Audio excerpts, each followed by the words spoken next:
Welcome to our all-new series, The Carnivore Kitchen, where we will indulge you in amazing meals and delicacies that are none other than carnivore. Where our presenter is none other than Shanna Richardson, owner and operator of the Lion's Share Meal Prep and Catering Company. I'm your host, Dr. Victoria Munoz. You're not going to want to miss this episode. Stay tuned.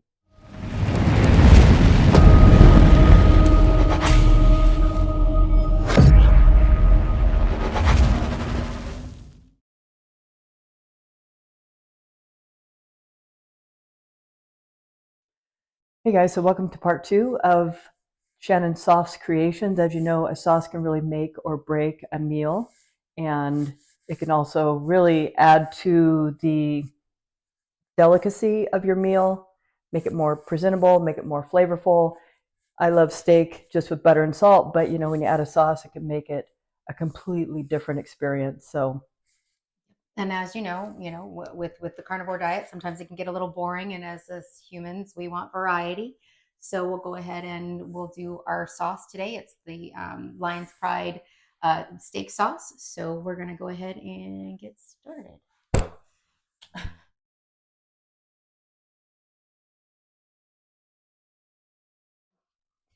This sauce is wonderful, decadent, deep dish. Kind of provides that umami flavor that I guess most people would look for in like mushrooms, but we don't do that here. So we're going to use bacon and some cream. And it's going to create this beautiful thick emulsification that's going to go over our steak and create just a really great depth of flavor. So first things first, we need our bacon fat, our rendered bacon fat, about a quarter of a cup. We're going to add it to a lightly warmed saucepan. This guy's a little bit smaller than usual, but you can use it. And I guess you can actually buy this now, right? You don't have to just create it from your bacon. Yes, you can. You don't have to necessarily create it from bacon anymore. I just recently purchased a container. I think it's like a pound and a half container, and it is about here in Arizona, it's about $9, $8.99 where I purchased it from. It's not necessarily organic, but it's rendered bacon fat, which is just, in my book, if it's one less thing I have to do, that's great. So in my line of work, anything you can do to make yourself, to make it smarter, not harder, make yourself work smarter, not harder is always a plus. So with that quarter cup, we're going to go ahead and just heat that up in the pan. We're going to let it render on down. Well, it's already rendered. We're just going to try and melt it as best we can. While that is going, set that off to the side here. Over here off to the side, I have got a bowl and a whisk. We're going to take 2 eggs, 2 whole eggs. We're going to go ahead and crack them on in to our little bowl here. Okay.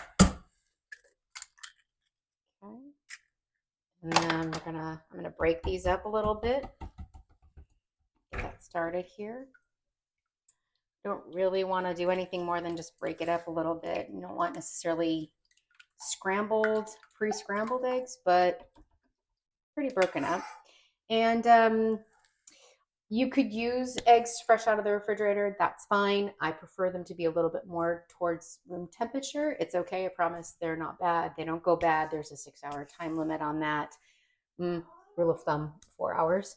So I left it out maybe for about an hour prior to us making this recipe, and that should be more than sufficient to create that room temperature for the egg.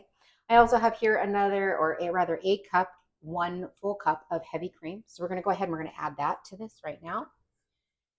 I'm going to go ahead and mix that up. And we want to make sure that this is relatively well incorporated. So this is honestly the beginnings of what might be considered a custard. However, it's whole egg, not egg yolks. It's a little different.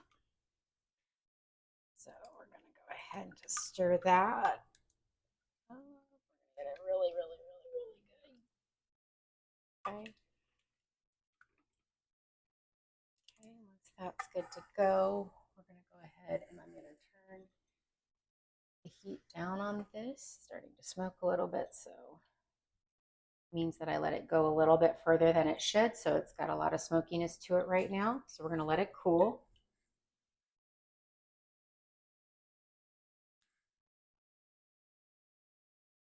I'm going to set that off to the side.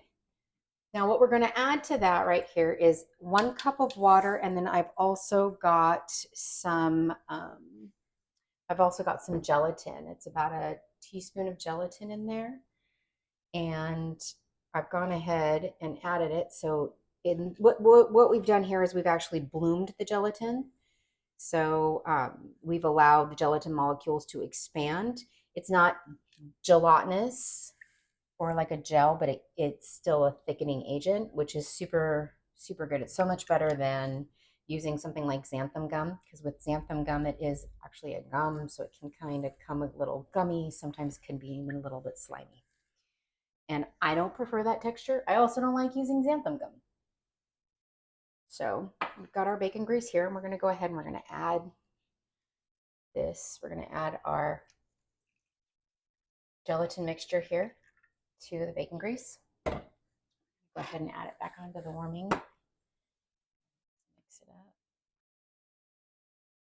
She doesn't look very good right now, but she will, I promise. She'll turn out to be a nice looking sauce.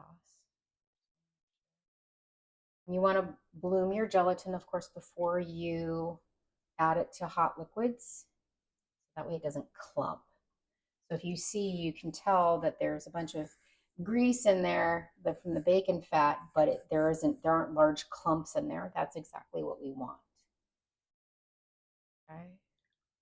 With that, and then we'll pull it off our heat. Okay, so that's a little bit warm. That's warm and nice. Okay, next thing we're gonna need to do is we're gonna add our mixture here. Now, there is raw egg in this with the cream. The cream will offset the heat from the bacon grease and the gelatin that we've warmed through that's in the hot pan. With this, you want to add just a little at a time. And you want to do it off the heat because you don't want to cook your eggs, because you could accidentally make scrambled eggs inside your sauce. And that is not necessarily desirable. But we want to add it a little bit at a time. I just want to stir it around, and I'm going to put my finger in it again and test. That's just me. I can stand it a little bit hotter. We're going to put it back over the heat here. It's on low right now. We're just going to keep it really low, and we're going to just continue to keep mixing. We've added a little bit. Some more.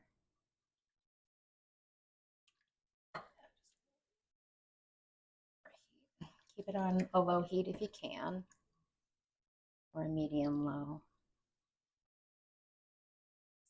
Now, if for whatever reason it happens to be that you cook the eggs through and you've got some scrambled eggs within the mixture, all is not lost. You can go ahead and stick the entire thing into a blender and just blend the crap out of it, and eventually it'll emulsify and create a sauce again. It'll create a better sauce. Not a better sauce. It will create a velvety sauce. So anytime you think that you might mess it up, you can always fix it.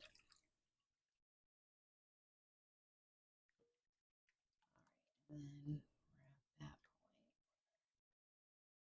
point. I don't think I'm going to add that little bit in there. I don't think it'll be good for the sauce. And so once again, we'll just mix it, mixing it and whisking it in.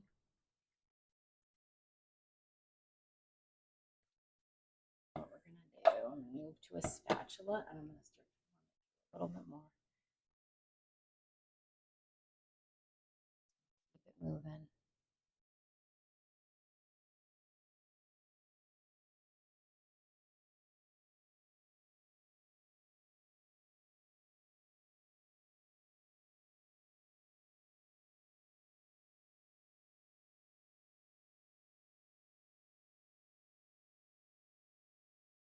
Added it and incorporated. You can add more heat to it if you like. I'm going to go ahead and just for flavor, I'm going to add a little bit of beef broth to this. I'm going to add maybe about 1/4 cup for the depth of flavor, because right now it looks pretty similar to our previous sauce, our Alfredo. But I want to add a little bit of depth of flavor to that. Mix it up a little bit more. You can add up to an entire cup of your beef broth if you'd like. Depends on how deep of a flavor of the beef that you want. Since we've added all of that in there, we're just going to continue to stir. I think I'm going to, make a mess again. I'm just going to go ahead and go back to the whisk. And we're going to continue to whisk this until it thickens up and it tightens up and creates a really nice sauce. Okay, so we've gone ahead and we've waited a little while. We've continued to stir. Our sauce is thickening up kind of nice. She's still a little bit thin, but that's all right. Like I said prior, I don't mind a thinner sauce, but she's still really, really nice and velvety. You can tell there's that bacony goodness in there. So there's a little bit of that shininess from the bacon fat and the butter. So we're going to go ahead. We took it off the heat for a hot second just to like let it kind of cool off. And now we're going to add some seasonings. I've got this Trader Joe's, the 21 seasoning salute. There are 21 different seasonings in this sucker. I'm not going to mention them all today, but we're going to go ahead and add them and add to taste, add to your heart's content. Don't add them. It's whatever you can tolerate. I'm looking at a teaspoon to anywhere between a teaspoon and a tablespoon. Go ahead and we will just stir that on in. Right now, the only thing that you can really taste in the sauce besides the seasoning, or prior to the seasoning, was just the bacon grease. Tasted really good, mind you, but it just only had the bacony flavor to it. And we want a little bit more of a rounded flavor for the sauce on the steak. All we wanted was just the bacon grease, then we just would have added bacon and on top of our steak. And then I'm also going to add a little bit of salt, because while the bacon grease is good and the 21 seasoning salute is in there, it has no salt. And salt is life, I'm coming to find. You really need it. Let's start out with that, salt to taste. Still not really all that thick today. Sometimes the sauces don't turn out the way you want them to, even if you measure and you're retentive about it. Sometimes it just doesn't come together all the way. You can still wait and reduce it if you'd like. I put it back on the heat here, probably on a good medium. So we've added the spices. So now we're going to let the spices, the salt, and the sauce marry each other, which means to combine in flavor, and so to make that beautiful machination of that umami flavor we were talking about earlier. So I'm going to go ahead and continue to stir this. And take your time. Turn it up a little bit. And you can turn it up to high, medium, low. Just don't let it boil. Also, it depends on how much you're willing to wait around for your sauce to cook. Some people can get impatient. As long as you constantly are keeping the sauce moving. You don't want it to stagnate on the bottom of the pan, because otherwise you'll end up with a burnt sauce or a brown sauce. Now, if you like the brown, like I said before, go for it. I tend to like it. I don't mind that the sauce looks brown or that it has a browning flavor to it. In the culinary space, we call that golden brown and delicious, or GBD. But some people don't like that. I'm going to keep stirring it until it starts to thicken even more. Thought we had a good sauce going here, but it seems to look a little thin still.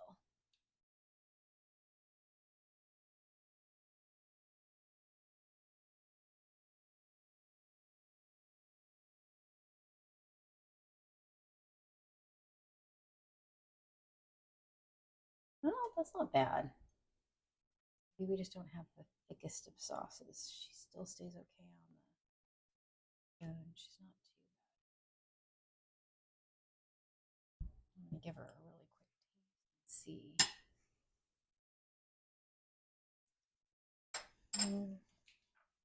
Definitely more salt.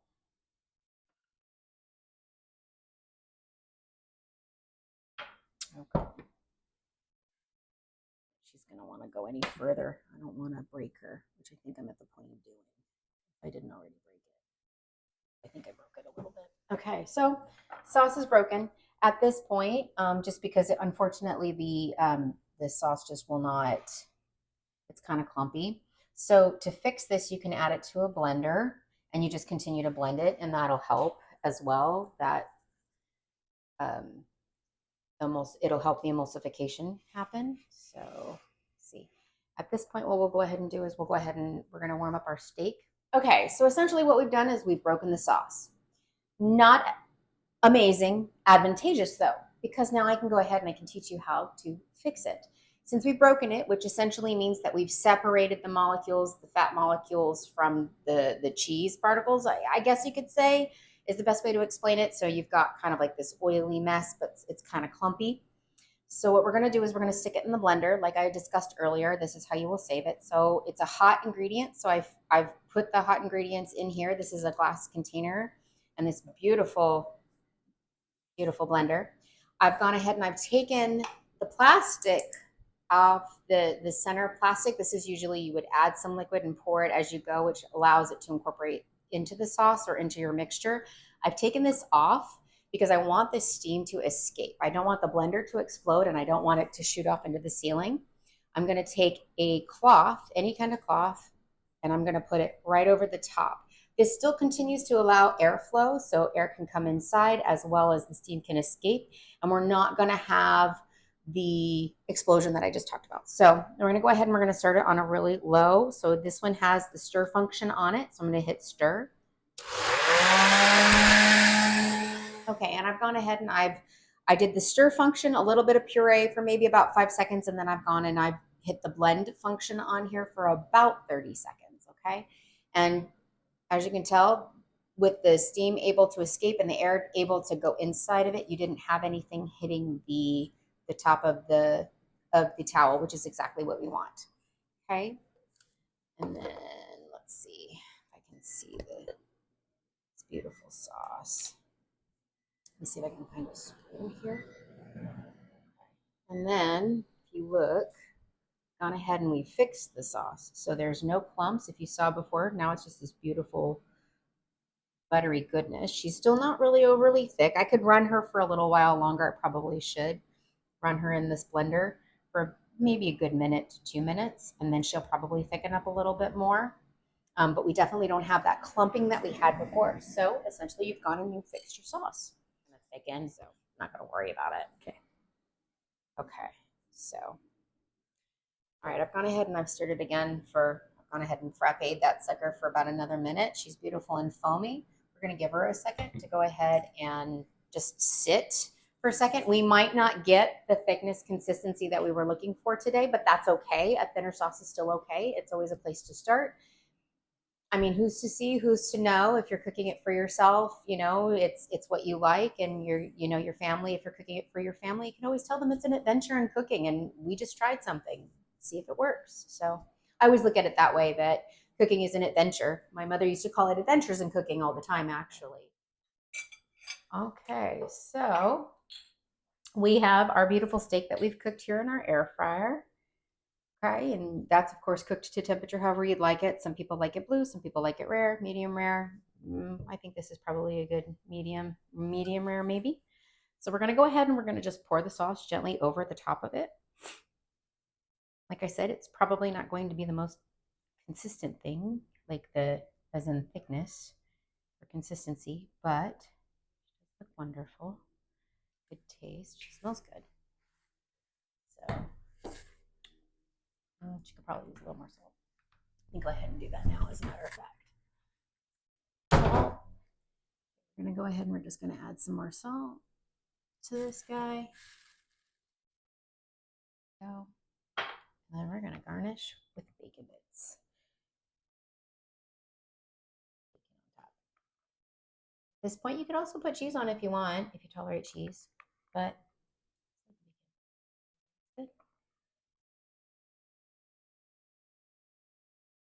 There we go. She looks beautiful. She's frothy. She's great. She's not necessarily too thick, but she's still velvety, and we showed you how to fix that sucker. So here we go. All right, guys, so the moment I've been waiting for, hopefully you have been waiting for this too. We're going to try the steak. Yeah, steak. Sorry. All right. Steak. And let me show it to you. Oh, all right. Does that look amazing? Smells good. Smells good. The bacon is, yeah. All right. Dig in. Here we go. Let's see. The official taste tester at your service. That's a big bite. I think I can do it though. Perfect bite right there. Oh my goodness. Mm. Now Shannon was worried it wasn't salty enough, but it really is. I think it's okay. Perfect. It's not bad. Mm. The bacon, the grease. Ah, it's actually. I really thought that wasn't. I even brought extra salt. I thought it wasn't even salty enough.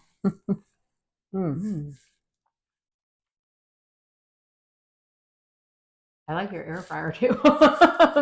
It's really good. Yeah, we basically she had pre-cooked the steak, and then we just stuck it in the air fryer, and it's just as fresh. I don't like microwave food, so the air fryer is great for reheating even, and everything tastes really fresh that way. So yeah, super good. That is delicious. Oh, and I had steak this morning for breakfast, but you know what? This really makes the meal. It really dresses it nicely. It gives a nice flavor, and you cannot go wrong with Shannon's sauces. Not bad. Yeah. I'm impressed myself. Yeah. Beautiful. Well, guys, thanks for joining us for another episode of Carnivore Kitchen. I am your host, Dr. Victoria Munoz. This is Shannon Richardson of the Lion's Share Meal Prep and Catering. Till next time, take care.